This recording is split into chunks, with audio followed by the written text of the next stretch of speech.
Nous remercions le Seigneur Jésus-Christ, l'aîné de William Branham, pour sa protection envers nous durant l'année 2025.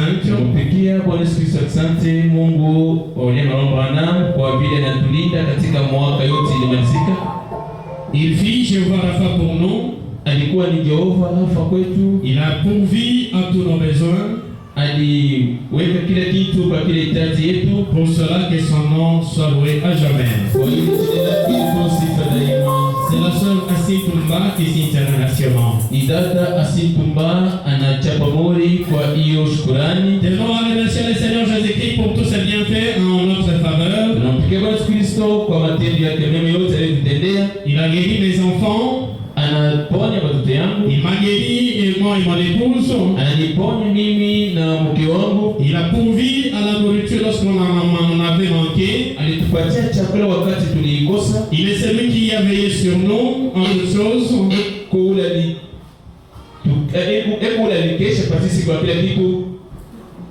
Durant cette année 2025 qui venait de s'écouler, et il nous a accordé cette nouvelle année.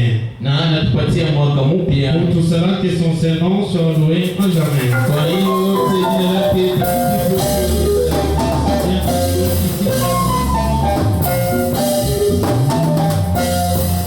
Nous disions que c'est Dieu divin qui signe ces remerciements. Alors nous avons encore quelques frères qui veulent témoigner la grandeur de notre Dieu. Alors chers frères et sœurs, lorsque vous allez passer,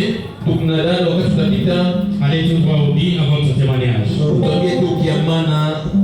Alors nous vous accordons à chacun 3 minutes.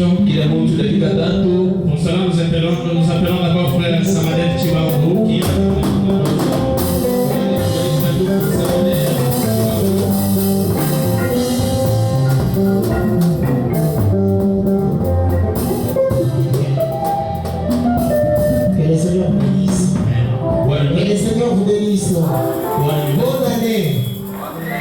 En fait, je me tiens devant vous pour pouvoir témoigner la grandeur de mon Dieu. Comme je n'avais pas fait mention d'un remerciement, je demande un peu qu'on puisse m'accorder cette chance de le faire.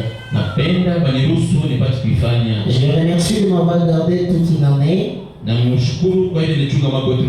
Moi ainsi que toute ma famille biologique. Outre ça, il m'a encore accordé une année de plus, c'est depuis le 6 juin de cette année. Mais je n'avais pas eu l'occasion de le faire. Alors pour cela que son nom soit loué à jamais. Quant au témoignage, je crois récemment ici lorsque j'étais parti aux obsèques de ma tante maternelle. Alors que nous partions, arrivé au niveau de Mampa, quelque chose s'est passé avec notre voiture, avec le bus qu'on avait entrepris. Alors nous n'avions pas remarqué cela. C'était seulement le chauffeur qui avait dit cela. Et la chose était-ce, c'était la fumée qui montait donc de tout le pneu. Mais ne sachant pas d'où cela venait. Alors il était à ce qu'on puisse arriver là où il y avait de l'eau pour vrai qu'on puisse un peu aller en dedans, affaiblir cela. na tuone kuzimisha ile shimoko la moto. Alors c'est lorsqu'on arrive là-bas, Wakati tulifika pale, pendant que tout le monde qui était là, qui n'était pas dans le bus où nous étions, wakati watu wengine wenye hawakuwa ndani ya gari tulikuwa on commençait à crier. balianza kulalamika, Vous ne voyez pas qu'il y a la fumée derrière vous? mwenye amone kusema shimoko mmoja gari yenu ikule. Peut-être que dans quelques minutes, ces bus-là vont s'exploser. Saa zingine dakika kidogo hapa ile gari yenu itababa moto. C'est là qu'ils sont arrêtés au niveau de Lumata. Ndio pale alisimama pamukini ya Lumata, Mais nous n'avions pas le choix. na ati kukuwa na bahati On a versé de l'eau sur tous les pneus, tulimwangia mai kwa mipeto yote puis on a continué la marche. na tuliendelea mwenendo. Alors, avant d'arriver sur Kassamba, la frontière donc les cimetières de Kassiamata, Kabla ya kufika hapa Tubuli ya Kashamata, là encore quelque chose se passe. jitu kingine inafika. Alors que tout le monde était distrait, Wakati watu tumetulenga, mais on a vu les chauffeurs qui faisaient de tout son possible pour pouvoir nous sauver. tuliona shoferi alikuwa kuna dikaza Donc, il y avait un train qui venait, kulikuwa truck inatokea kumbele alors juste de son côté.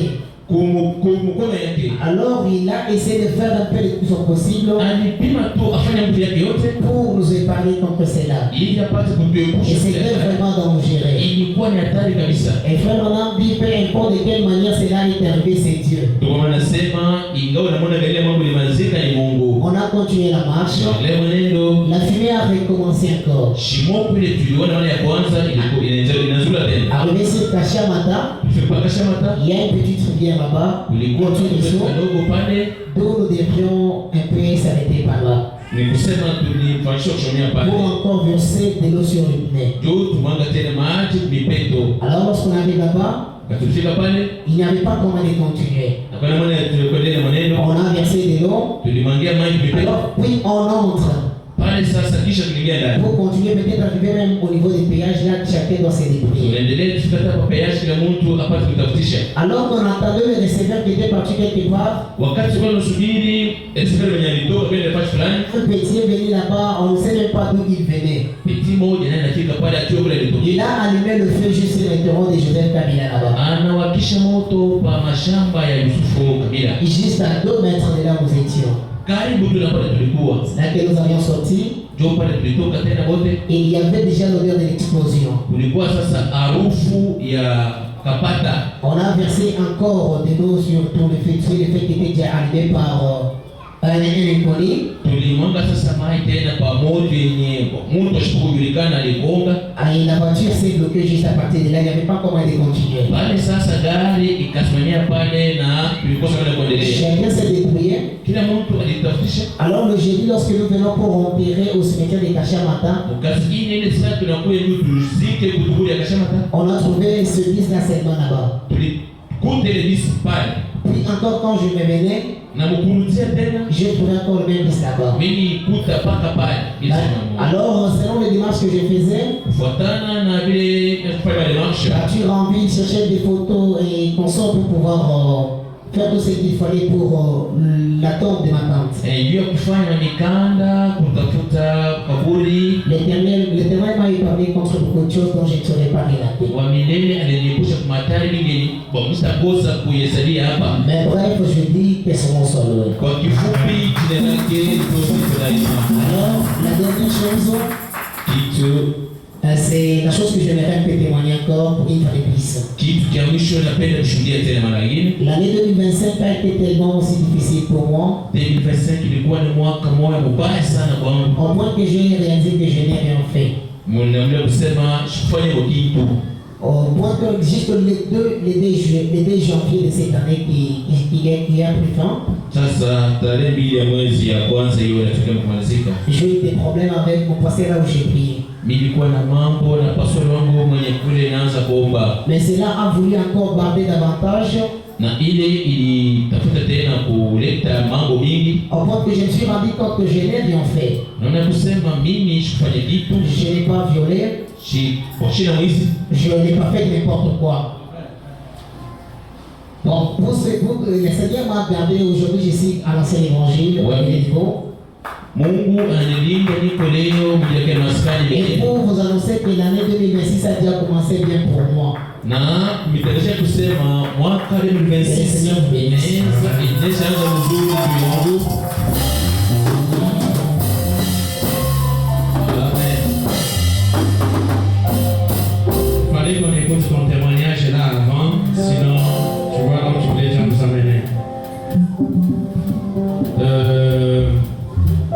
Honorable Joseph, honorable Divin, vous voyez la sœur Élisée, vous éditionnez d'abord son témoignage, les temps que nous écoutons les témoignages des frères Enoch Kalinda. Donc Enoch karibu na mshuhudie Mungu. Ile saa mheshimiwa kunasikia ushuhuda ya dada. La sœur Élisée, voyez les diacres qui sont dehors, relatez-leur ton témoignage comme ça, nous l'avons avant de pouvoir les passer. Da Élisée, fuata bashemashi ubambie kwanza ushuhuda yako iko namna gani kabla ya kuileta. Dieu bénisse. Ce matin, Yes, je me sens redevable devant le Seigneur. Asubuhi ninasikia kuwa na deni ya benye ya Bwana. Parce que ça fait des années Kwa sababu kunakuwa miaka mingi que le Seigneur m'a toujours assisté. yenye Bwana ananisaidia. Durant toutes les années que j'ai passé loin de chez nous, parce que je ne suis pas grandi chez nous, j'ai grandi chez mon oncle paternel. Katika miaka yote yenye nilikomea vile nilikomelea kwetu nyumbani kwa wazazi, lakini nilikomelea kwa baba yangu mwingine. Alors, durant toutes les années là, le Seigneur m'a assisté de sorte que ce matin, je peux donner tant de témoignages, mais je n'ai pas préparé tout ce matin. Parmi ces témoignages-là, j'ai choisi un témoignage que je vais donner ce matin pour la gloire de Dieu. Katika ile miaka yote Bwana alinifanyishia vya mingi vyenye nitakosa tu kumhesabia kwa kuniambia vile asubuhi, lakini katika ile yote Bwana alinitendea. Mimi chakula mtu kimoya kia kushuhudia mbele yenu asubuhi. Alors, durant toutes ces années-là, parce que j'ai quitté chez nous, j'étais encore petit. Katika ile miaka nilitoka kwetu nilikuwa ningali mtoto chache. Mon oncle ne priait pas et il m'avait interdit de fréquenter l'église de mon choix. Na mjomba yangu yeye ashaanza kuomba na alinikatalia kuingia kwa kanisa. Ni mimi nilipenda ni chakula nianza kuingia. Alors, durant toutes ces années-là, je vivais comme tous les enfants qui étaient à la maison là-bas, de sorte que j'avais même oublié comment on priait. Quand il demandait quelque chose au Seigneur. Katika ile miaka nilikuwa tunaishi sawa watoto wote walikuwa kule nyumba. Mnaenda kusema mimi na sababu ni na maombi na mbona gani ya kuomba kitu kimoja kwa Bwana. Alors vers les années 2012, katika miaka mwaka 2012 j'ai commencé à voir certaines choses pendant la nuit qui me faisaient tellement peur. Nikaanza kuona vitu vingine usiku vyenye vilianza kuniogopesha kabisa. Pendant la nuit, je voyais, pendant que je dormais, ce n'était pas un songe, c'était physique. Je voyais l'ombre d'un homme. Je ne voyais pas si c'était quel homme, tout comme l'ombre d'un homme qui marche sous le soleil, l'ombre que nous voyons derrière nous là. C'est l'image-là que je voyais, mais étant debout sous forme d'un homme physique. Mbele yangu usiweze kuona neno usiku, unaweza kuona kimvuli kia mtu. Haina hata mondoto, hapana, ni kuona tu hivi kimvuli kia mtu kinasimama mbele yangu usiku. Alors cet homme avançait auprès de moi pendant que je dormais. Au moment où il avançait, je pouvais lui voir et sentir sa présence qu'il est déjà là. Il avançait, il tendait sa main, il me touchait. Na ule mtu alikuwa kunanichufia. Na mimi naweza kusikia sema huyu mtu yuko hapa, na kama yuko pale atanyosha mkono na kunigusa. Pendant qu'il avait sa main sur moi, je me sentais paralysé. Je n'avais plus de force. J'essayais de crier, mais les efforts que je faisais pour crier, les cris ne sortaient pas. Ile saa ananigusa mkono, mimi nasikia maungu yote yananielekea, mimi nakosa na nguvu ya kutosha hata sauti. Ile saa nilipima kutosha sauti, lakini nisha sauti haiwezi kutoka, na mina shida na muda gani nitoshe sauti. J'essayais de bouger pour me réveiller, me tenir debout, mais tous les efforts que je faisais là étaient vains. Nilikuwa napima na muda gani nisimbuima, nifanye hata movement fulani, lakini vile vyote vilikuwa tu vya kule. Alors, il faisait ce qu'il faisait là. Après un moment, lorsqu'il enlevait la main, il partait. C'est alors que tous les efforts que je faisais là se faisaient voir. Je pouvais me tenir debout et crier plus fort, de sorte à réveiller même les voisins dans l'entourage. Ile saa alikuwa na mkono yake kwa mongo yangu, mimi nasokosa nguvu, na kama natosha mkono yake kwa mongo yangu na anaenda bile vyote sasa kutafuta kufanya nguvu inaendelea maungu na kutosha sauti hata nyamba voisin basi kushikia ile mambo. Alors, lorsque mon homme est venu pour me demander pourquoi j'avais crié, je lui ai expliqué. Il m'a dit qu'il faut prier, il faut seulement prier beaucoup, mais il ne voulait pas que j'aille à l'église. Na kisha ile na mjomba naye anakuishikia na kwa sababu wewe ni nini? Alikuwa anashikia ile malalamiko yangu na akasema wewe kama mnafika vile kuanza kuomba. Hata alikuwa anasema ashikaanza kuniruhusu nianze kuingia mu kanisa na kuanza kuomba. Ce n'était pas régulier, cet homme-là ne venait pas chaque jour. Haikuwa tu ya kila siku ama ule mtu ashikaanza tu kuwa kila siku. Il venait après 2 mois, après 3 mois. Alikuwa tunatembelea saa zingine miezi mbili kisha wala miezi mitatu kisha. Alors, vers les années 2017, il a accéléré ces mouvements-là. Sasa mwaka 2017 ile kazi yake ikaendelea kabisa. De sorte qu'il venait me toucher, je me réveille le matin comme ça, comme si j'avais travaillé toute la nuit, je me réveillais tout épuisé. Mnaona kusema alikuwa anakuja na kunigusa mkono ikilamuka kusubuhi, utashika saa mtu aliyotumika kazi ya nguvu na mwenye kuchoka kabisa. Un certain soir, il était arrivé des moments où j'avais peur de la nuit. Quand il commence à faire sombre, je commence même à pleurer, je me dis, ah Seigneur, il commence encore à faire sombre, cet homme-là va venir encore pour me tourmenter. Mimi nilikuwa paka na furaha katika usiku. Kama usiku unaweza kuingia, ninasipohangaika na roho na mwezi wa Mungu wangu, unaweza kuingia tena juu ule mtu atakuwa tena niteswa.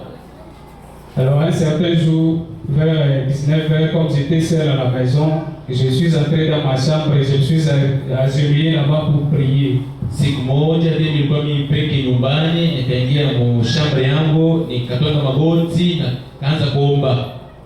Comme je ne savais pas encore prier, je ne savais pas par où commencer pour amener ma requête devant le Seigneur. Vile ishikujua tu kuomba nafasi gani nitaanza na maombi ili nipate kupeleka requête yangu kwa Bwana. Je me suis tout simplement agenouillé. Nilitwanga tu magoti. J'ai commencé à pleurer. Na nikaanza kulia. Pendant que j'ai pleuré, j'avais les yeux fermés. Wakati nilikuwa nalia, nilikuwa na macho yenye kufunga. Je ne sais pas ce qui s'était passé là. Pendant que j'étais à genoux là, je me suis vu dans un lieu de désert. Il n'y avait pas d'arbre, dans un désert. Ile sana nilikuwa kwa magoti, ile shukuru tena ya kusema nilikuwa fashi gani nikaliona niko fashi moja hivi yenye kufanana na mjangwa.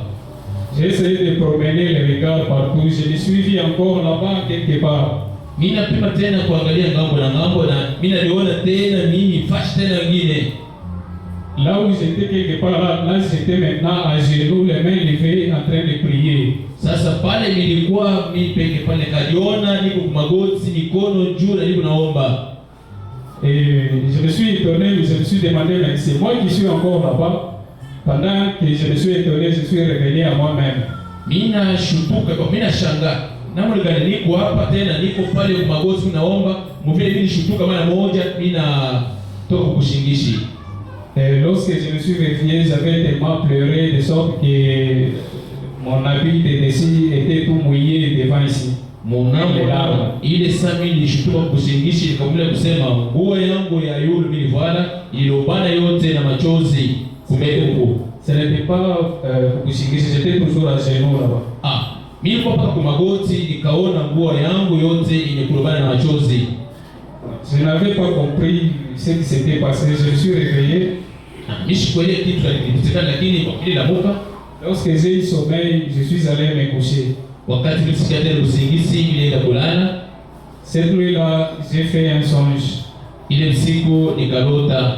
J'ai vu dans un songe maintenant, cet homme-là est venu pour mais tourmenté encore comme il avait l'habitude de le faire. Miliona mkusingisi mule ndoto ule mtu anakuwa tena jua apate kuniteso ama kunivuruga vile anafanyaka. Pendant qu'il avançait, cette fois-là, j'ai eu la force, je me suis réveillé, je lui ai sauté et derrière ici, je lui ai bloqué au cou.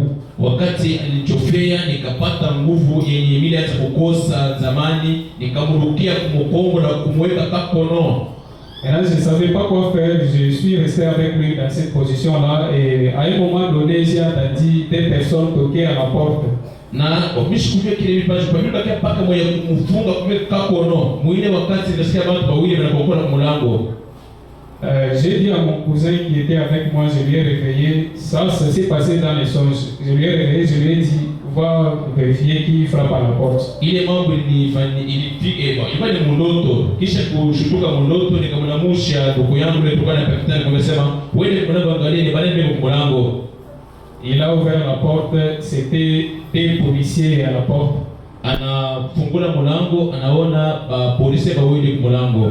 Ils ont dit, nous avons vu un voleur entrer ici, nous sommes venus pour lui arrêter. Banasema tunaona mwizi aliingia hapa tunakuwa kumubamba. Ils ont pris cet homme-là, ils sont partis avec lui. Dès ce jour-là, je dors paisiblement. Balibeba ule mtu na banenda naye. Tangu ile siku niko nalala na salama kabisa. Dès ce jour-là, je n'ai jamais témoigné comme je l'ai fait ce matin. Que le nom du Seigneur, le nom du Seigneur, je dis comme lui.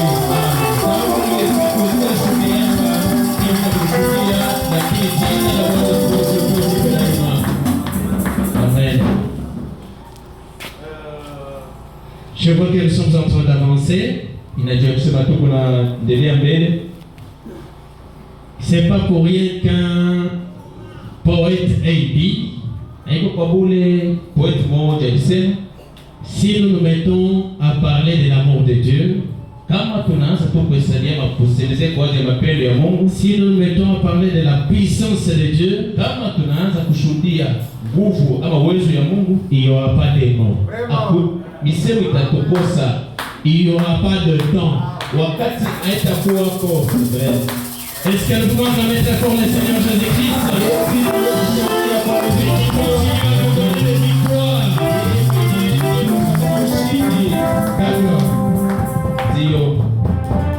Il y a encore des témoignages. Il y a encore des témoignages. Direction école du dimanche.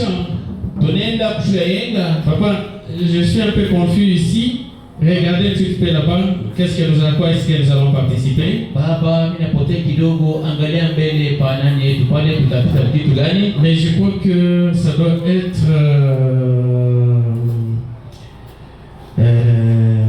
la jeune Julienne. Nazania anawezi kuwa jeune ama binti. Twende pitisha ile.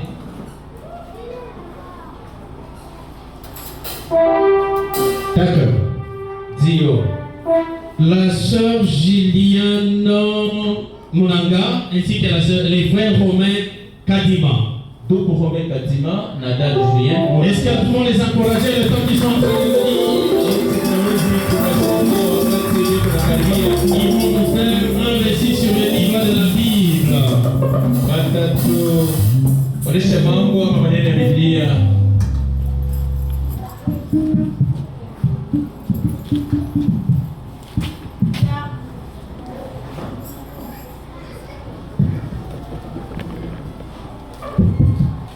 Chers pasteurs, chers parents, distingués invités, chers frères et sœurs, shalom. Shalom. Shalom. Je réponds au nom de Romain Kadima Rapeta, un élève de l'école de dimanche, ici en ancien évangile tabernacle. Je réponds au nom de Romain Rapeta, un élève du premier niveau, ici en ancien évangile tabernacle. Nous allons vous citer les livres de la Bible. Je vais vous citer les livres de la Bible de l'Ancien Testament. Genèse, Exode, Lévitique, Nombre, Deutéronome, Joël.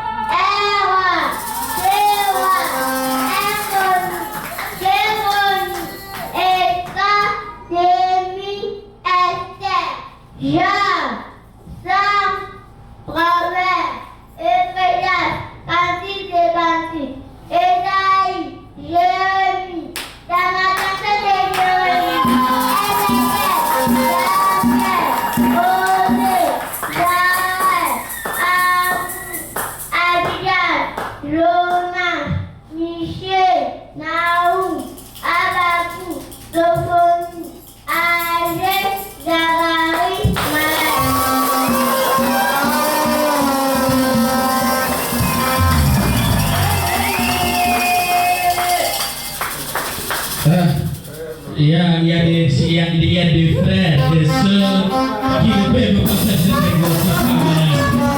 Est-ce que nous pouvons acclamer le Seigneur pour ça?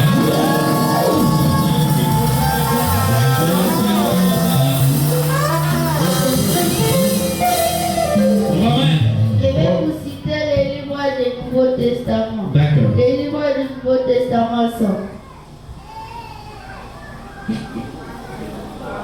Matthieu, Marc, Luc, Jean, Actes, Romains, 1 Corinthiens, 2 Corinthiens, Galates, Éphésiens, Philippiens, Colossiens, 1 Thessaloniciens, 2 Thessaloniciens, Tite, Timothée, 1 Timothée, 2 Timothée, Hébreux, Philémon, Jacques, 1 Pierre, 2 Pierre, 1 Jean, 2 Jean, 3 Jean, Jude, Apocalypse. Nous vivons au livre de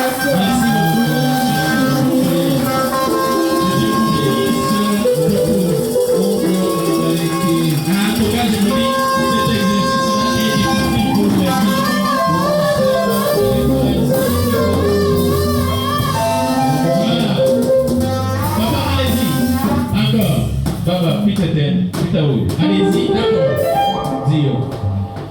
Elle se voit, je sais qu'elle se voit. Vous pouvez nous l'apporter. Je crois que c'est heureuse Nzeba. Les heureuses Nzeba. Vous voulez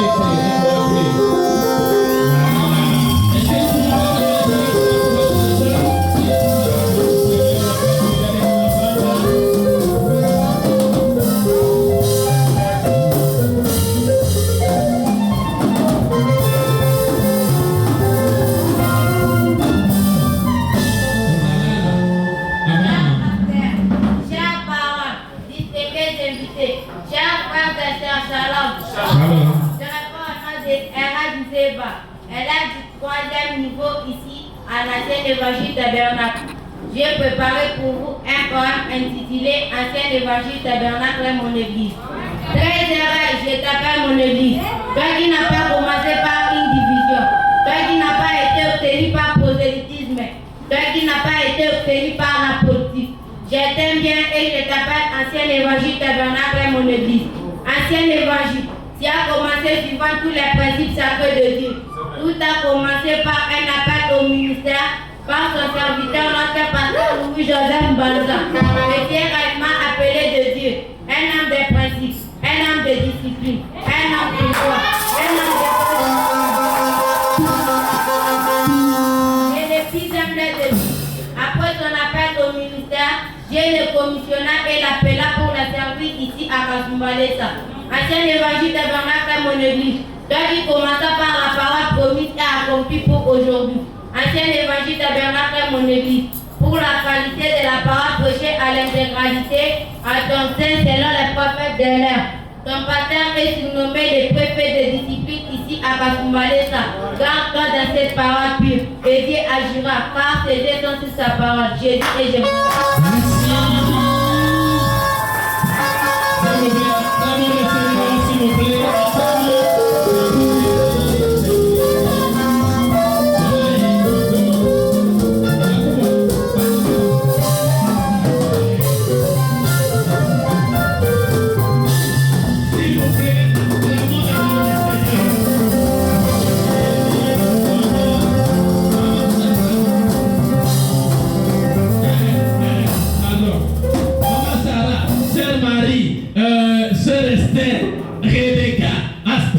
je vous vois de mes yeux avec les autres, je n'ai pas cité là.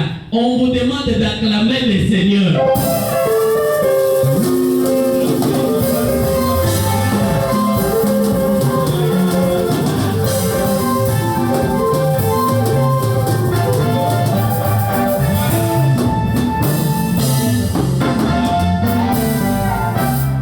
Nous avons l'honneur et le plaisir d'inviter frère Ben Moulumba.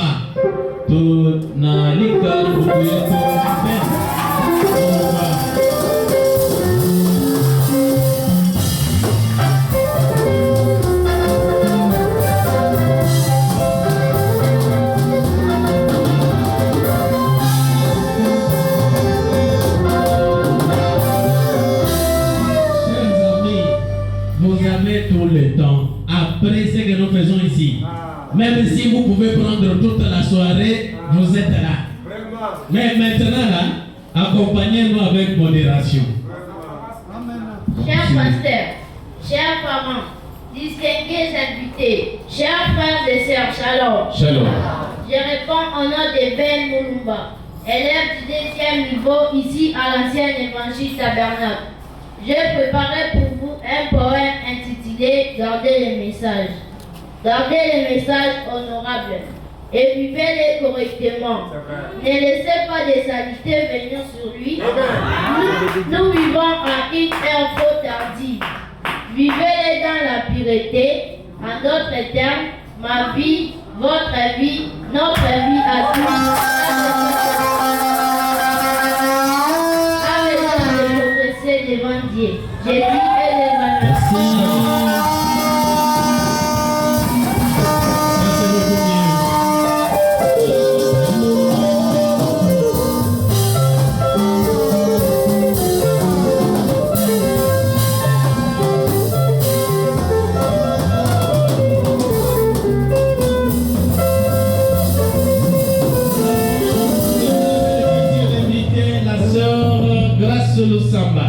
Est-ce qu'on est dans la salle?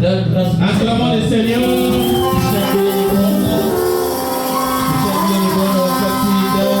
Grâce et qu'on a Talbia. Chers pasteurs, chers parents, distingués invités, chers frères et sœurs, shalom. Shalom. Je réponds au nom de Lusamba Gracia, l'élève de 2e niveau ici à l'ancien évangile tabernacle. J'ai préparé pour vous message de Noël. Joyeux Noël. Merci. Joyeux Noël.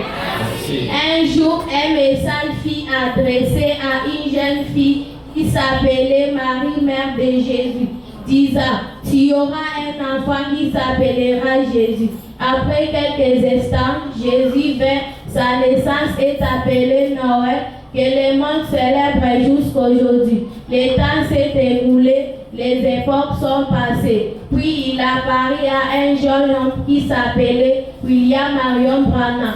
Et celui-ci va nous dire que la naissance de Jésus est appelée Noël dans les cœurs des croyants, et non la naissance du soleil que certains ont transformé en un culte du Fils de Dieu. Célèbre le 25 décembre comme son anniversaire. Mais nous savons qu'il est né dans les cœurs des croyants. À cela, nous profitons pour souhaiter à notre pasteur un joyeux Noël, sa Christ, que Dieu, notre Sauveur Jésus-Christ, naisse dans la vie de l'ancien évangile tabernacle, naisse dans la vie de chacun de nous, dès maintenant et à jamais. Jésus est Jésus.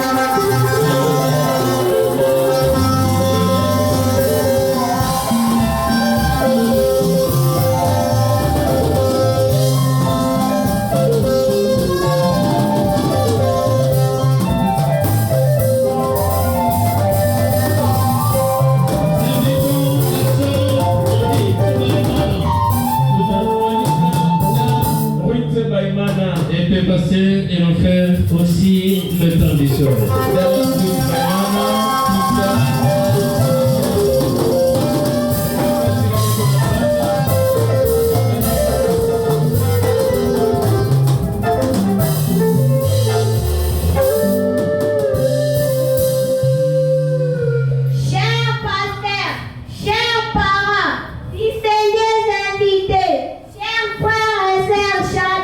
Shalom. Je réponds au nom de Baïman Harit, élève du 2e nouveau, ici à l'ancien évangile tabernacle. J'ai préparé pour vous un poème intitulé Les temps d'histoire. Les temps d'histoire. Oh, c'est les temps d'histoire que nous vivons. Un temps glorieux, un temps de grâce, un temps exceptionnel, un temps dont plusieurs prophètes ont désiré voir. Malheureusement pour eux c'était impossible. Heureux sommes-nous, Dieu a tellement aimé les temps d'histoire. Il préservait pour nous un temps plus suprême de tous les autres. Nos frères de l'Ancien Testament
et rassuré, ma fille.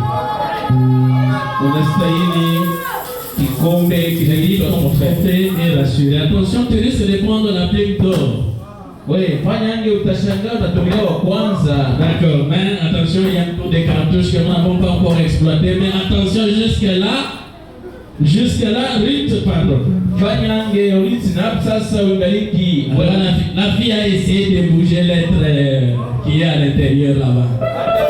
Wanapima kutenkesha mtu mwenye kuwa mtu wa ndani na tenka. Anamshikia na tenka. Na tenka baba. Tunaendelea tumeshika kwa fille. Est-ce que nous pouvons pas acclamer le Seigneur pour ça?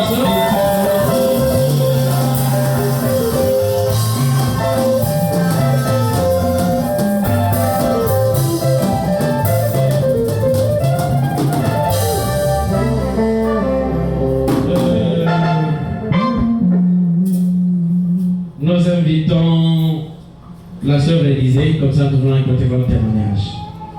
Tata Élisée, karibu tusikie ushuhuda wako. Je crois que c'est la plus grande partie du travail de ces jours, de l'œuvre de ces jours. Tanzania ni kazi kubwa ya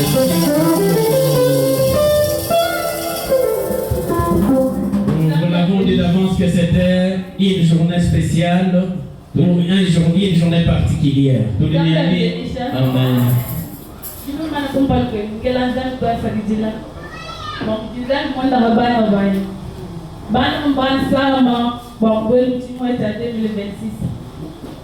Mwana ni wakumpa Davina mwata ke kutumoa fièvre. Mwana uwenze finu watu fiku mtu bwe katu ikula letu. Ulembe mwana chanchi na wabeni mama benji. Mwana fièvre watike. Kuchimuchi nitombele mwana tuinenge wa tutubili. Ambili tutubili. Dele kate mbala letu. Kishienga mwana vile boko mwana. Wambi nujusa machi. Meme mwana jusa na fièvre. Yeni yakuhambela mbaye bulunenge ngaye ngambela mbayani wayo wami filayi makuta usumba wangu wakondo humwana twai twasumba manga baba wakondo humwana bonda humwana chintu cha yimisime mwana uva bingi apres yimisime vita mwana ubangisa mabiti ngambela nzamizana tilijakujilongolola nchingani mwana kusama kuta kumwana mwana uvumia akweli semeni mwana ubanga vitijau nijisogwenza nchimani twanu kile vitubili yeni zombaya ni manga todo mwana twasumba manga twa bakwele mwana bokata juboko bonda mwana batuma mwana deju mwana bangujili mabeo juboko jigaji nsambi koli bungusha bokata awete jo mawu bato abokata Jupo ya mwana jibankula mawu bata bokata u chintu chilera chichitanile ulembe jupo ja mwana u jupo ja mwana yo se tifafa kana na bujitu ambila zane ni kanza tija ujilongo lo nabito mwana ndio chinga twalu kijina mwana papa wende no mwabe ka kwenda palito baba ngati ngati mafuta mafunza tela bo mwana twatu mafuta mafunza tela mwana mawu tela mafuta mafunza mwana wezimo kono tufina tumatana vansi amina kanzana tijimo ja mwana ne tijwenzi tingai ngani tutubili kwegolo bombashi imba ngami mzandi awanda we mwanga tachali mem chenti ni mwakwenzi tijimo ja mwana ne tijawo jilongo la lantingai ngani tubini ngasa mjinzani mimi nizani kwa tisho mwana ne kwa mwabeu ngakuleke eti wegu nyumani mwakwenzi vyons chenti ni mwakwenzi bampinge uto tuyili mwana tibogota tulembano tufina tumati eti chonse wande tifafa kadanga nanu ulembano kwa tufina tumati ulengani mwabuva boka tufina tumati advanshi emelizami mwana vila boko mwana nyeo mwana nye mingi pano kwa pala kwa bantu kutu mshangulezi mwana kwe kibwa chini mwana kwa pala kwa nzelu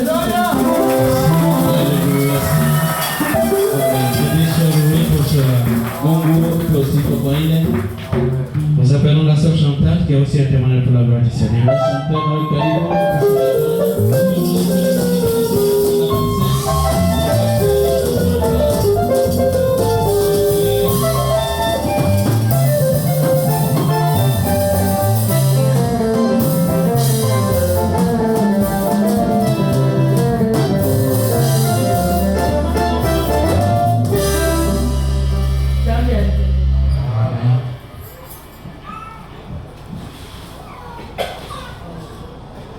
Jini nzambi munene bikoni.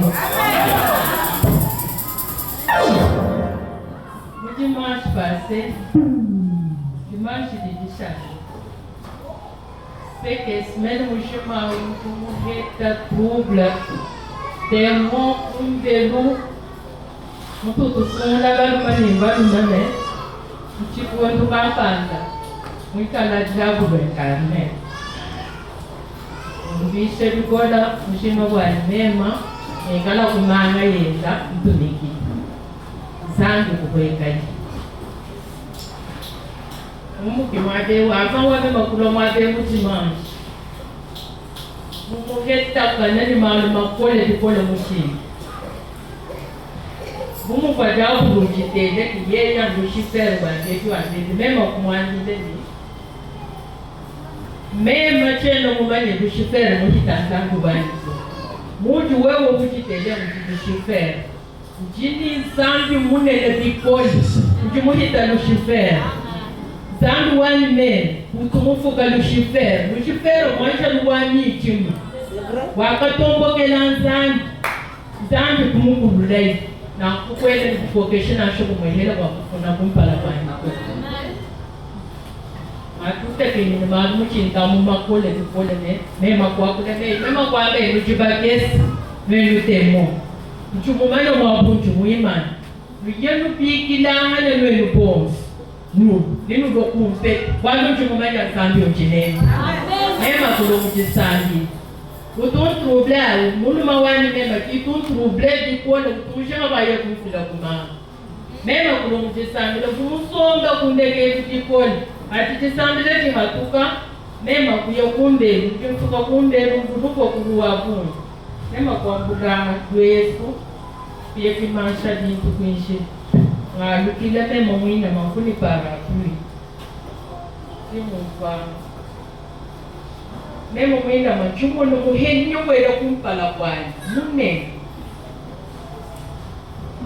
pinjewu lumene lesa kutungushi nini kuchumuka hani mabwani tanile ni bana baku kumutumba batuta kuwetu inani jiba kuta ya mafete jani ndio kuichindu banji mema kujumuka na ngwao samu mwehela tani do muchima jimo ndo muhenyo kwede jukupoku batinje muhenyo fumwele lo mbeso mane mwina mawo kwede da pinjo muchima jukupoku bakijilekele je bajatike chene ni mukuluka chene ni muheta kanabwalu ni mwenza chinito mumuke amusamu mweheta mema kubwelo munzuku mema kutobino hashi kubanga kutumbisha nsambi kubanga kutumbisha nsambi nsambi da tumbisha nsambi ngeta kalabanzu kumushuma titititititititi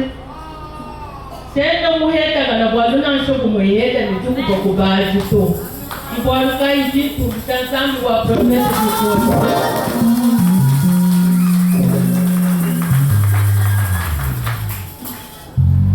tene nisingi wangwanga to jitumbisha nsambi bikola nsambi tumontama kuchukupa kubajine jimutumbisha moyi wali bonzi mwaka kumpala kwa bantu njehu monju mema nimba kumusamu ntunga lisamu chenda ni musamu wako nimba chibi bantu nchilana kamusiki kabesa nyongana kabesa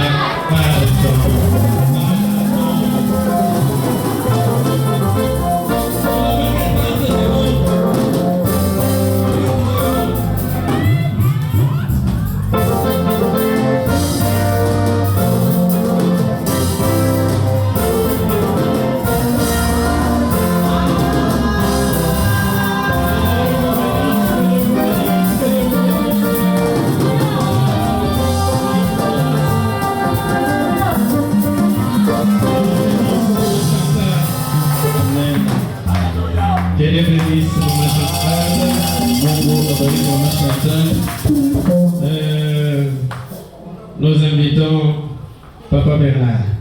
Papa Bernard,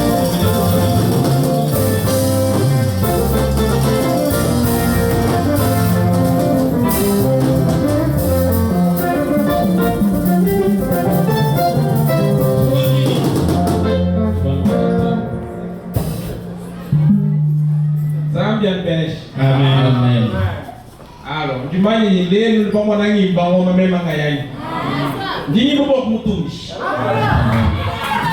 mutu mwana ijama ja ko pale ndini bo mutumishi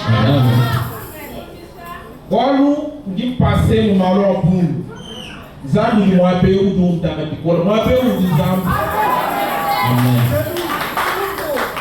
Peut-être que tu m'as coulé ton mendé, mais tu as besoin de moi peu do zambo. J'ai bon le témoignage.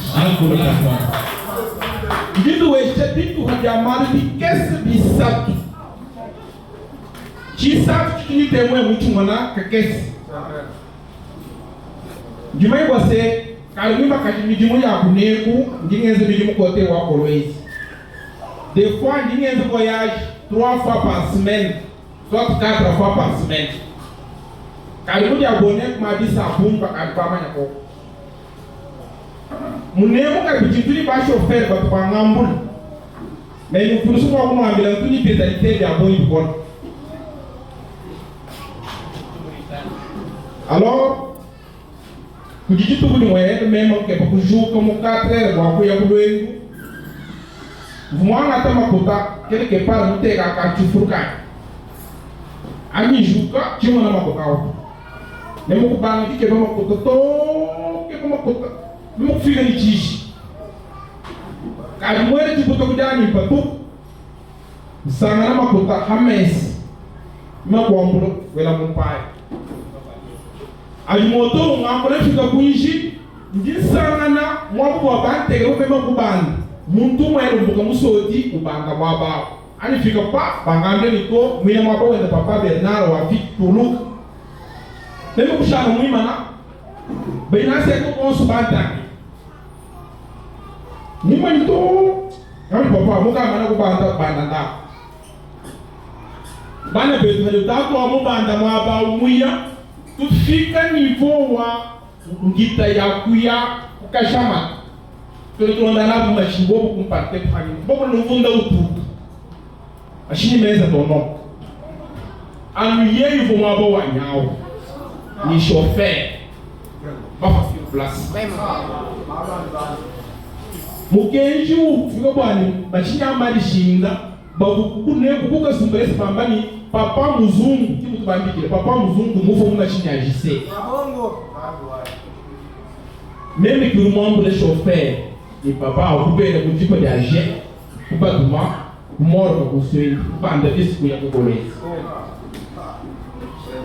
kurso wa kumpa kurso mwibiti même mupika kukoleza mu 5 heures mulo kwa banda biso wango kafu alifika mwabao asere kwa kwa kafunda mabiye katika mani wewe kumpanga mashine ndele inji wewe mashine manena a dupne abis memo ngami wewe wankote neme ni banda mashine mujuko kangana nenda munga fitiji ngaturuka ku mashine biye ngapani mashine mane tono tulondanga na tufika haka polo tubasanga bisa mwenza tono bantu bonso kwa mundo vai chubuka kwa mundo puto bonso vai chubuka no micro estamos o 7h30 mundi sábado de Noel da dina de Noel mundi sábado vou kwenda ulo mesmo kubanga kuma shine kwambira chauffeur kwani tuli kutakeri kwa chini kwikalo ndo tinye kwambiri tukajini mtu mkola kuma shine mwa yeye vie wewe ndio unashibondo ndio kwenda shini beja mimi yitu yako tulipofika niveau wa nshingi nemo kwani humulika hinya kumpara kenda kaya kukalondu hanyima to bwele mukacha na matra ye kubeni nemo kwamba kabilo ruma mtu yaye kutisomo kaminyo akarike huka mashini kumpara boka katushika tetu visa bini mashini yao twangwa tetu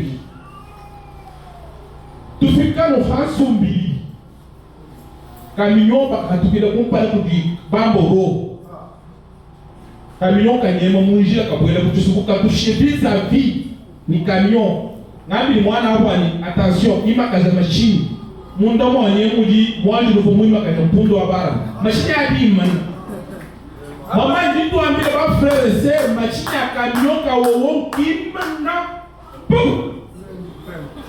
baba ni tutu enda mabu kujibana bana ka bira baba aba mito chini nzambi munda mwangu.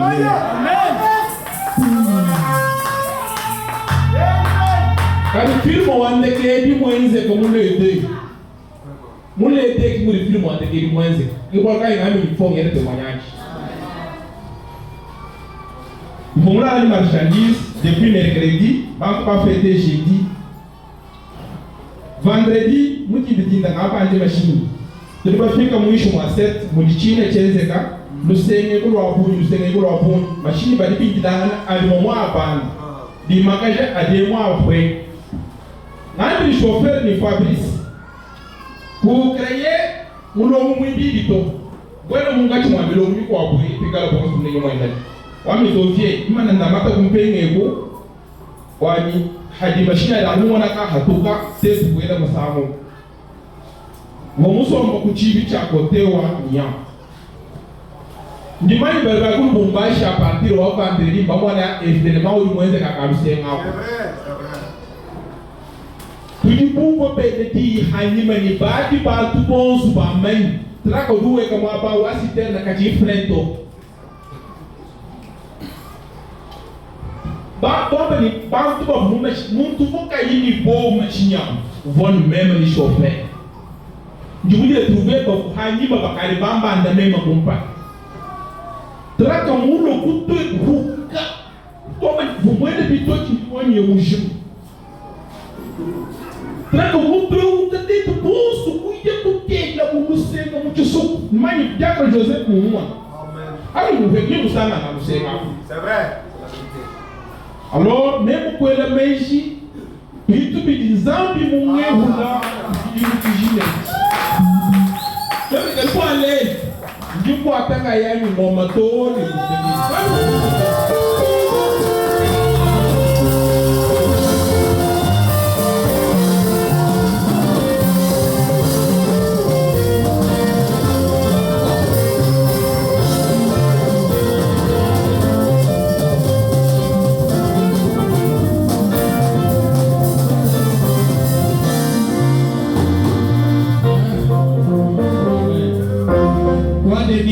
Qu'avoir un Dieu comme Jésus.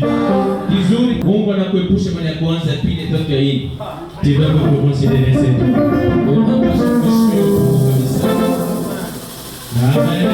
Amen. Nous invitons l'honorable André. Il viendra clôturer cette partie de notre témoignage.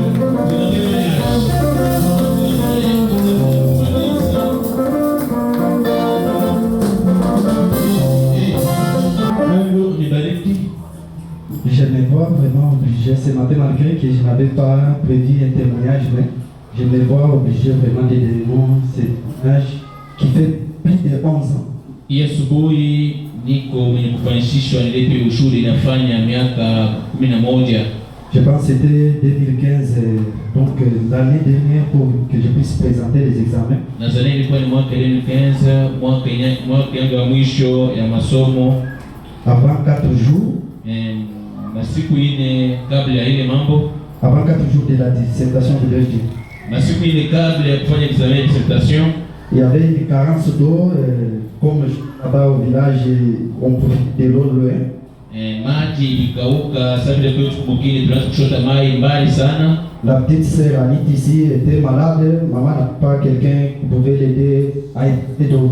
Huyu kwangu mwanamke Anita alikuwa mgonjwa na kunyumba kwa mwanamke mwingine kushota mai. J'avais pris un vélo avec 4 bidons pour aller puiser d'eau pour la maman parce qu'elle ne sentait pas aussi bien. Nilibeba kinga na mabidon kwenda kushota mai, kushotea mama mai kwa sababu mama naye alikuwa mgonjwa. Après avoir épuisé ces 4 d'eau-là, donc en revenant déjà du village, kisha kushota mai ile 4 bidon kurudia kumukini. C'était dans une fosse savante comme ça. Ilikuwa ni mjango moja hivi vers 18h. C'est 18h. Je vois vraiment comme une brouillard comme ça devant moi. Inaona kitu kama wingo mbele yangu. D'un coup, je ne vois rien. Pale nishone tena macho na nikufa. Je me suis arrêté. Nasimama. J'ai dit mais ça c'est un songe ou bien c'est quelque chose de réalité. Inasema hiyo ni ndoto ni kitu cha kweli. Je me suis resté stationné là-bas parce que je ne voyais rien. Donc, s'il y a quelqu'un parmi vous ici ou parmi nous qui a vécu déjà un esprit d'aveuglement, je suis témoin. Kama katikati zetu kuna mtu mwenye alionja roho ya kipofu, niko ushuda. Parce que mes yeux étaient toujours ouverts, mais je ne voyais rien.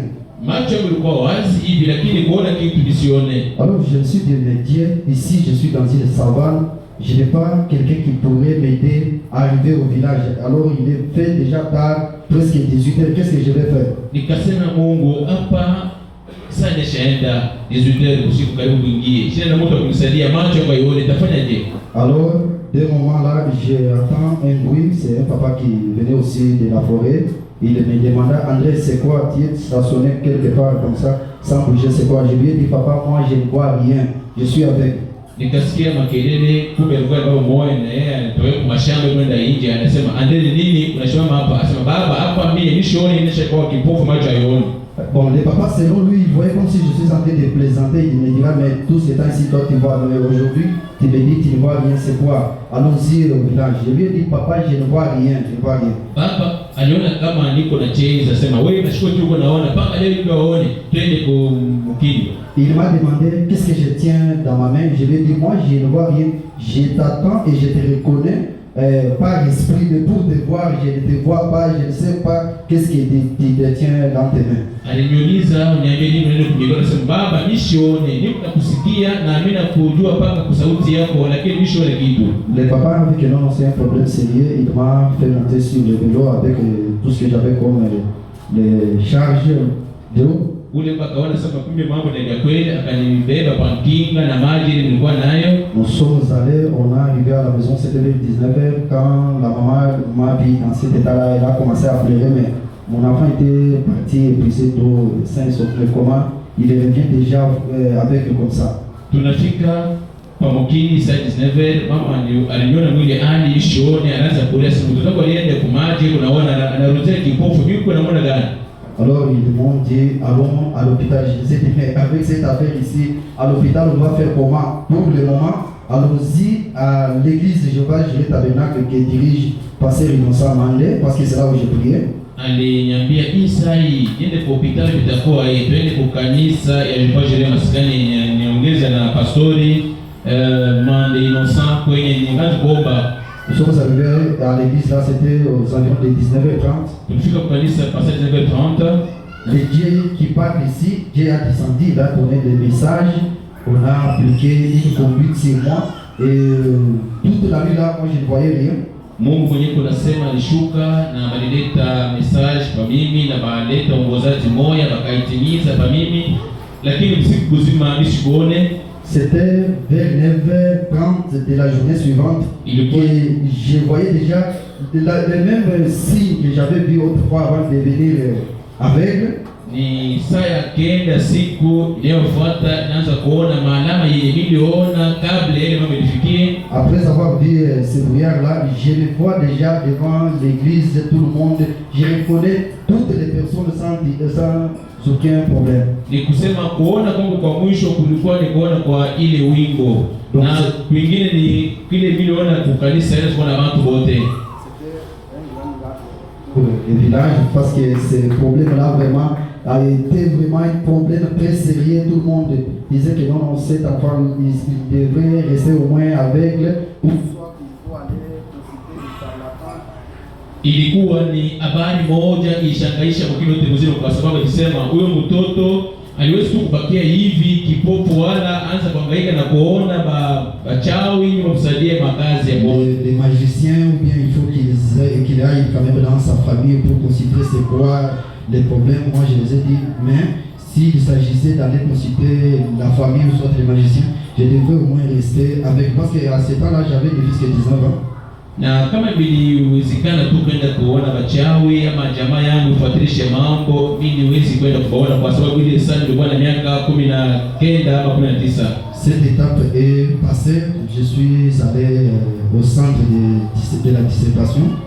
Ile mambo ilipita, nikaenda kufanya examen de dissertation. À la veille de la dissertation, c'était vers 3h, je vois une maman comme ça qui vient me donner les feuillages. ni siku yenyewe kufanya transition kabla kukachike hivi na mama moja na kunipatia majani avec les Bukari. na Bukari ndio. Quand j'essaye de manger ça, il y a quelqu'un là qui m'interdit, il me dit n'ose pas manger ces histoires ici, c'est empoisonné. Ile saa mimi nilipima tu kule ile vyakula na kuona mtu anasema wewe ushukule ile vyakula wanaweka msumu. Donc j'ai laissé la nourriture, d'un coup je me réveille, tombe au singe.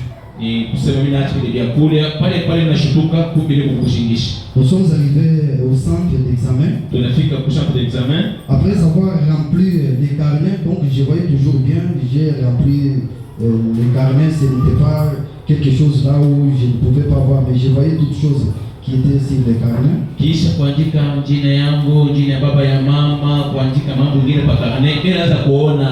Avant de passer à la remplissage d'abord pour les réponses, je vois sur les papiers là, c'était tellement blanc, il n'y avait rien là. Na ile saa ninamaliza kuandika jina yangu, naweza kuandika ma réponse pale ndio ninaona papier yote inabakia mweupe. J'ai appelé le surveillant qui était là, je lui ai dit papa mais j'ai rempli le carnet ici mais d'un moment je ne vois rien, c'est quoi? Il me dit mais il y a toutes les réponses, tout ce que tu as rempli ça se trouve sur le carnet, comment tu dis que tu ne vois rien? Nikamwita ule surveillant mlinzi wa baba, bila tokea kuandika jina yangu hapo sasa hivi hapa bishwa ni kitu papier. Ni nini? Alors il me dit vraiment toi là vraiment on t'a sorcelé chez toi mais je vais te donner une énième chance que je te donne encore un autre carnet comme ça tu vas travailler la dissertation. Ananiambia sema wewe kweli kabisa bana kuloka kwenu. Takupatia nafasi nyingine na carnet ya sasa uyaramblie na kupiga examen yako. Après avoir rempli encore un deuxième carnet donc d'un coup là je ne vois rien. Kisha tena kuramblia carnet ya pili.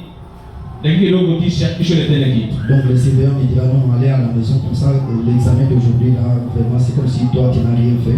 Si tu vas aussi réussir, bon, tant pis pour toi, mais il n'y a pas encore moyen qu'on te donne un troisième carnet. Ule mwizi anasema wewe hivi unarudisha makarne mbili. Wewe tu kunyumba hapa unarudisha mbili, hakuna namna tupatie ya tatu, wewe tu kunyumba.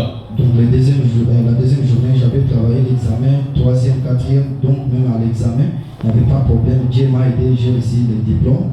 Siku ya tatu na ine ile tuliki na examen Mungu alinisaidia na niliweza.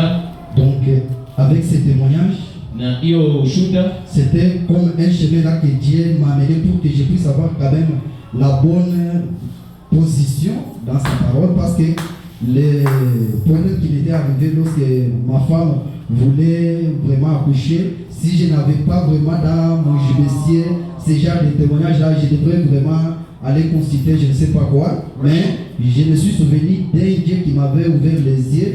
Aujourd'hui je peux voir, je peux vraiment faire plus que les hommes normaux. C'est pourquoi, comme c'est un témoignage qui a beaucoup duré, mais je suis devant vous pour quand même les témoigner. Amen.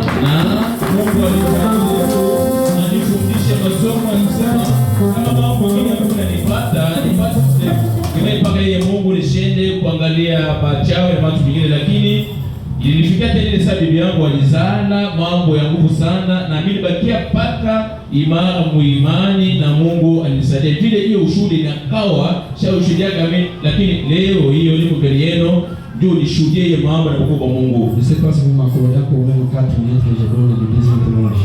Sijui kama utaniruhusu tena nilete ushuhuda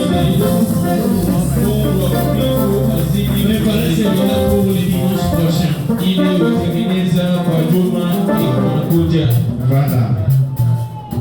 J'avais dit avec lui qu'on allait clôturer. Frères et sœurs, fallait préparer ça. Pas que quand j'entends l'autre donner, que je vienne aussi.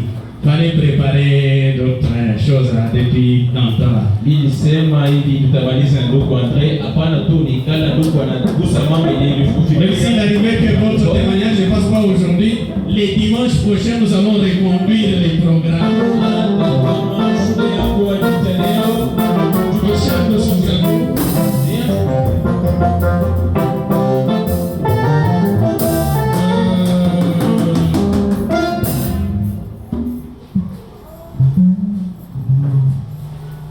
C'est pas celui-là, je crois, c'est de l'Éternel.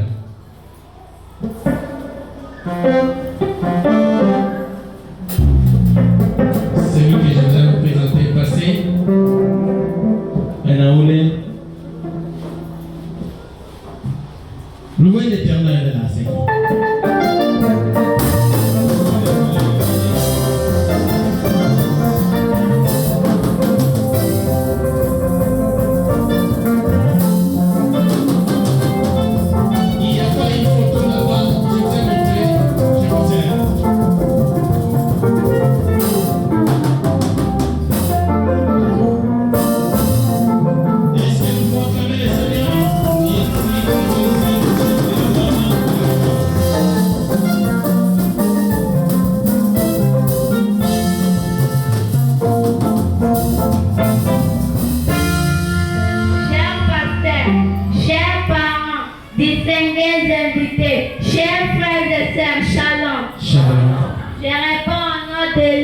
Chiboda, élève du premier niveau, ici à l'ancien évangile tabernacle. J'ai préparé pour vous un poème intitulé Louez l'Éternel. Louez l'Éternel, louez l'Éternel, louez l'Éternel, vous tous habitants de la terre. Louez-les dans ce sanctuaire, poussez les cris de joie vers notre Dieu. Louez-les au son de la trompette, louez-les avec les cymbales, louez-les avec les tambourins, louez-les que tout esprit respire l'Éternel.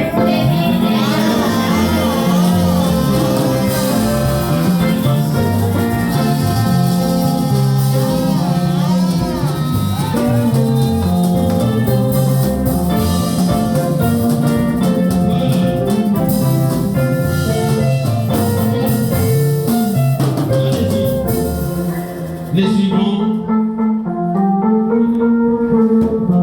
D'accord.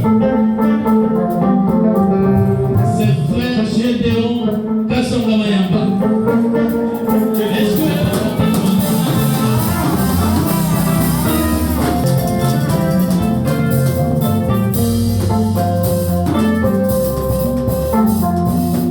Cher pasteur, chers parents, les distingués invités, chers frères et sœurs, shalom.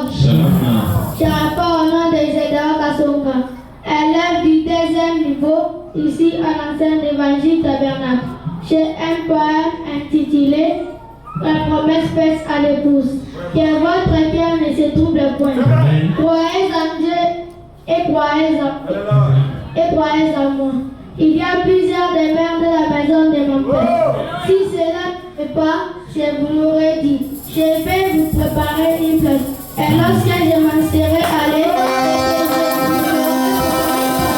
je viendrai et je vous prendrai avec moi, afin que là où je suis, vous y soyez aussi. Je dis, mais je vais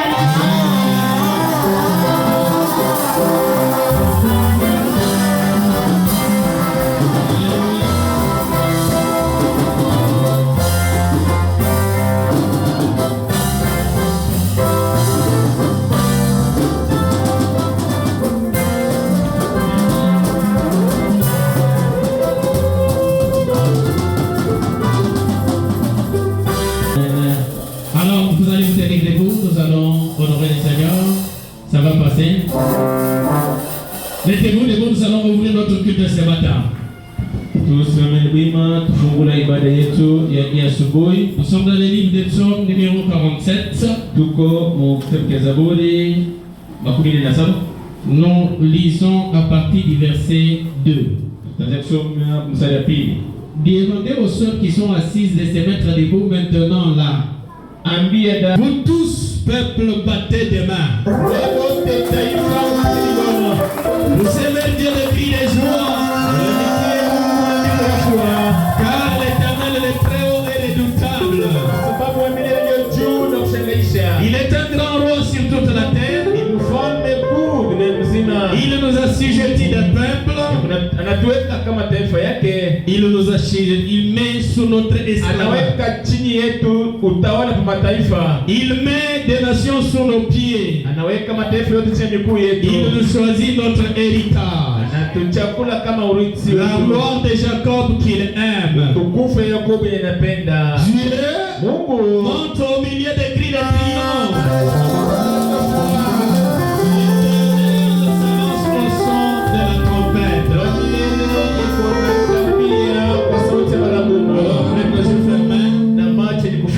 Nous allons inviter le révérend Dieudonné qui viendra offrir une prière pour ouvrir notre culte de ce matin. Tutalika mheshimiwa Dieudonné Kalenda apate kuwa kuomba ombi yenye itatusaidia kufungula ibada yetu ya hii asubuhi.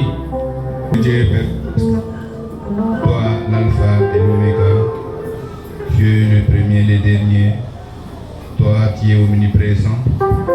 Quand on avait commencé avec tous les événements que nous venons de suivre ici, tu étais toujours au milieu de nous. Nous te remercions pour tout cela, Seigneur. Te disons à toi la gloire, à toi l'honneur, à toi la bénédiction.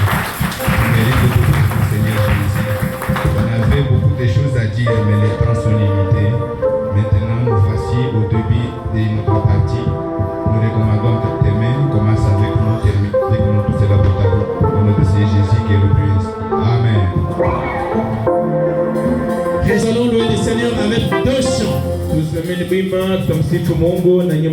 Lorsque la deuxième chanson sera à la fin, on va nous amener notre pasteur.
nous avons déjà fait un grand pas.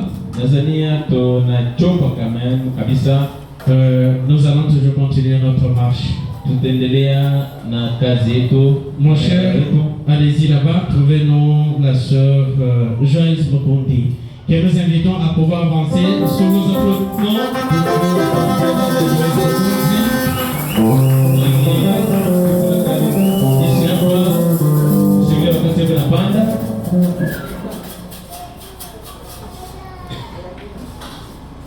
Chers pasteurs, chers parents, distingués invités, chers frères et sœurs, shalom. Je prends au nom de Mukundi Joël, élève du 2e niveau ici à l'ancienne évangile tabernacle. J'ai préparé pour vous un poème intitulé Mon pasteur. Mon pasteur, ce n'est pas un déo statini aux manières hautaires. Il n'est pas déjà agréronné, alors qu'il chemine de jour à jour. Il ne désire ni richesse ni gloire, mais personne ne peut prendre sa place. Il est exactement comme nous le voulons, notre cher frère Louis Panza à nous. Il nous enseigne avec fidélité la parole non diluée, pas de chichi, il n'aime pas des zélos, il suit seulement le Seigneur. Sa façon de parler est douce et tranquille. Il ne lève pas la voix et sort pour crier contre les mal. Alors il n'a pas de choix. Ce n'est pas à l'école ni à l'université qu'il a reçu son instruction. Mais il sait ce qui est important et il ne sert pas Dieu. Car la connaissance qui est toi est éternelle, elle vient d'en haut. Il n'a pas d'autre credo que notre Christ. Pas d'autre loi que l'amour souverain. Aucune grande annonce n'a été faite sur sa naissance modeste et humble. Mais pour nous, c'est le plus grand homme vivant sur la terre. Pour nous l'avoir comme ami et fils. Nous chérissons tous ceux qui défendent et les ferons jusqu'à la fin. Il dit qu'il n'est pas prédicateur, il est modeste et humble.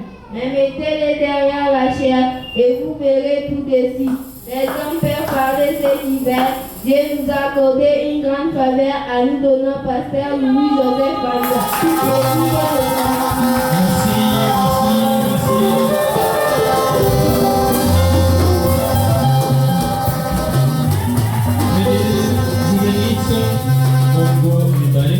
Que Dieu vous bénisse. Très cher papa, que Dieu vous bénisse. Je vous l'avais caché, mais je vais vous dire que nous avons deux prédications ce matin. Et je préfère que le deuxième intervenant puisse suivre le premier intervenant en train de prêcher.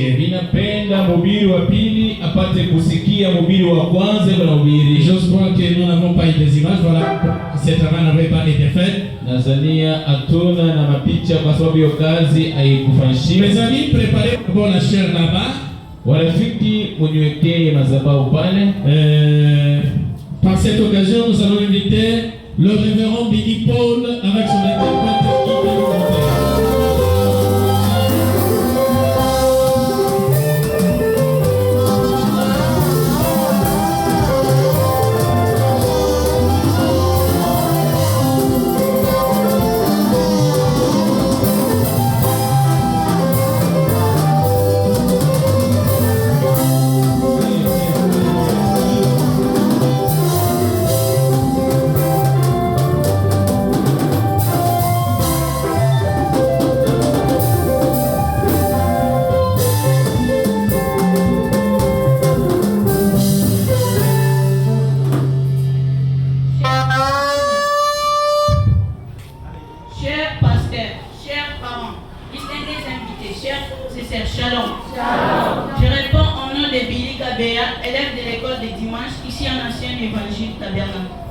Je réponds au nom de Grâce Massérou, l'élève de l'école de dimanche du 3e niveau ici à l'ancienne évangile tabernacle.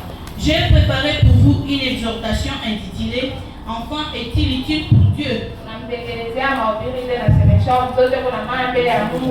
Tiré dans le livre de Matthieu chapitre 19 verset 14.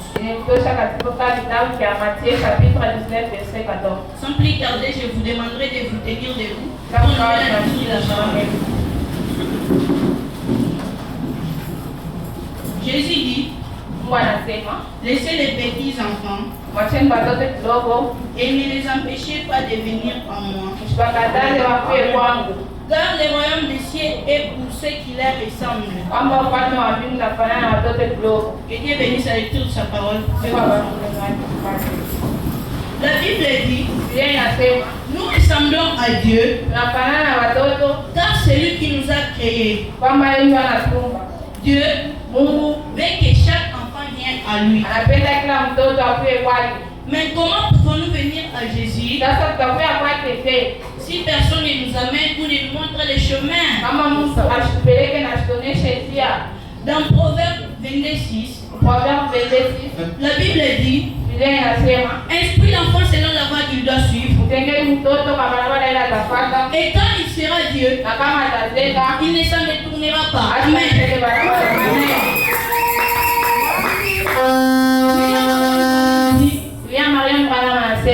Vous, chers parents, vous nous enseignez. Et quand vous nous amenez à l'égodie, vous semez une graine. Une graine d'amour pour Dieu. Une graine de foi et d'espérance. Amen. Venir avec nous à l'égodie, ce n'est simplement pas une habitude, mais c'est une mission donnée par Dieu et appuyée par son prophète William Marion. Quand nous découvrons Jésus-Christ, tous, nous apprenons à faire des bons choix, à aimer les autres et dans sa maison. C'est-à-dire que vous, chers parents, quand vous venez avec nous à l'église, nous venons servir Dieu. L'équipe de l'égodine s'occupe de nous, car elle est disposée à nous accueillir. Amen.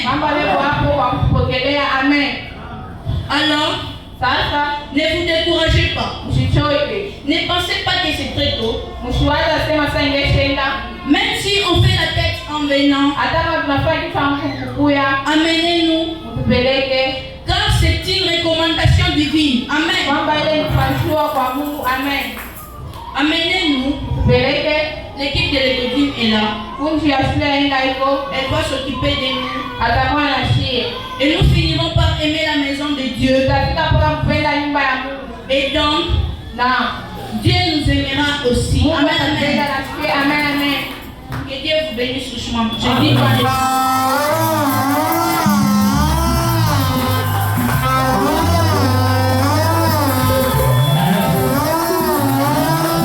C'était une prédication taillée sur mesure.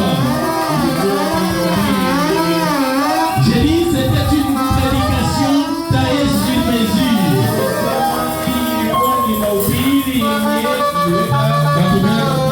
Que Dieu bénisse beaucoup les révérends Billy Paul.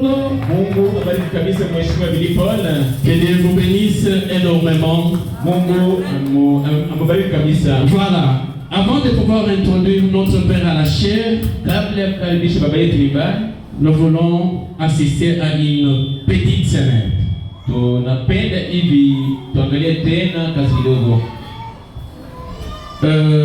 Là où sont trois, balancer nos sangs. Nous avons pensé qu'il puisse les vivre ici lui-même en personne.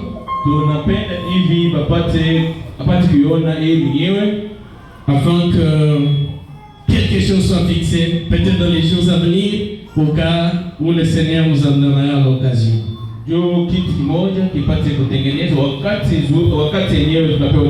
Il s'agit bien de trois vertus d'une femme.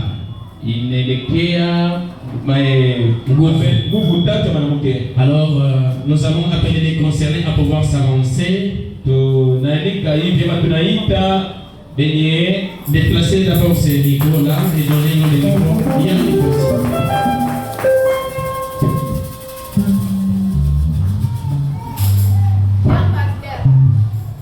chers parents, chers frères et sœurs, distingués invités, shalom. Je réponds au nom d'Anna Banza, l'élève de 3e niveau ici à la scène évangile Tabernacle. Nous avons préparé pour vous une démonstration intitulée « Les 3 vertus d'une femme ».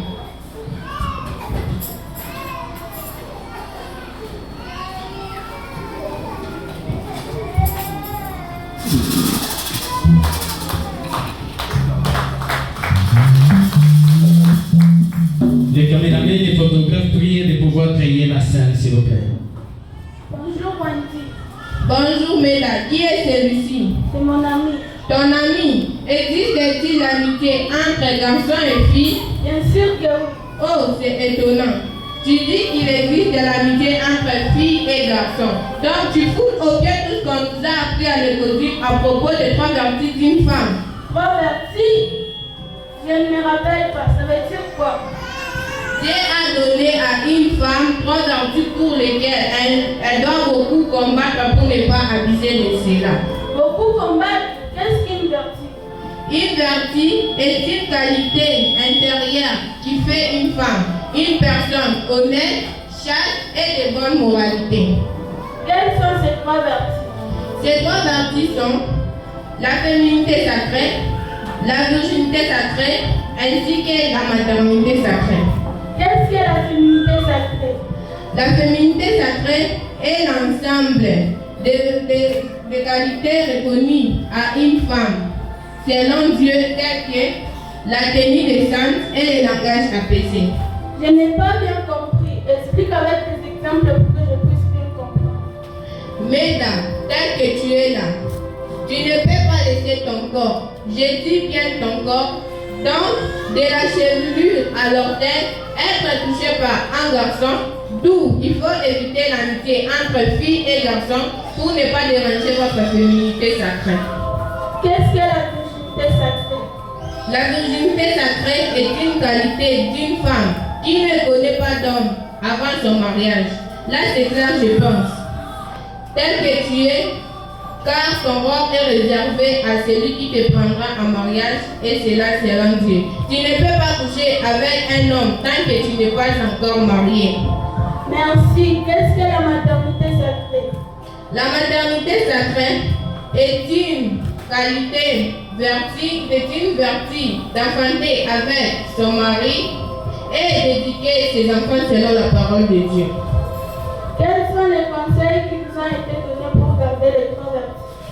Pour bien garder ces 3 vertus, il faut éviter de mauvaises compagnies, il faut accepter les conseils de nos parents, de notre pasteur et de nos moniteurs. Éviter l'amitié entre filles et garçons, même si c'est un membre de la famille, parce qu'il y a risque de tomber. Quelle est l'importance de ces 3 vertus? Ces 3 vertus ont pour importance l'honneur à Dieu, l'honneur à son pasteur, l'honneur à soi-même et l'honneur à son mari. Merci beaucoup. C'est une bonne leçon qui m'avait marqué. Je ne m'absenterai plus jamais à l'école. Et toi, patient, à partir de maintenant, j'ai dit bien à partir de maintenant, fini l'amitié qui était entre toi et moi. Car je m'en suis dans l'obscurité, maintenant je suis dans la lumière. Où est-ce que vous avez appris tout cela? À l'école. Maintenant là, aujourd'hui même, j'irai à l'école. Nous disons et nous vous remercions. Merci beaucoup.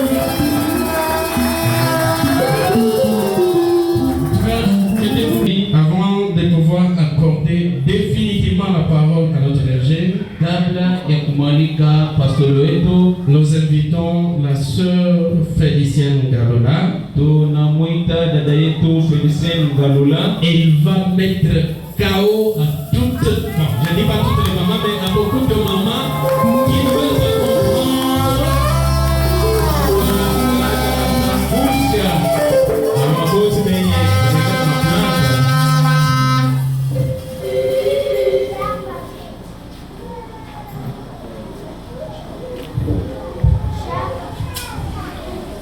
Chers pasteurs, chers parents, distingués invités, chers frères et sœurs, shalom.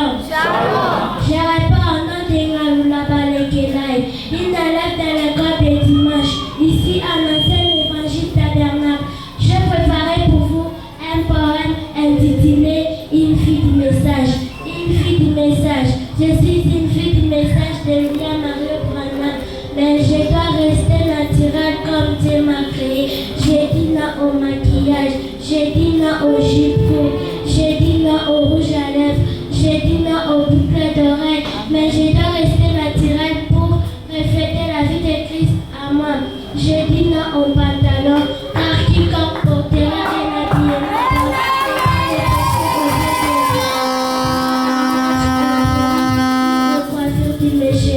j'ai dit non aux choses artificielles, car toutes ces choses n'ont aucune importance dans ma vie chrétienne. Je suis une fille du message et je préfère honorer le message, car tôt ou tard le message va m'honorer. Mais ainsi, j'aimerais rester naturel et que ma vie soit une prédication devant tous, pour que quiconque me regarde voit la vie de Christ. À moi, j'ai dit et je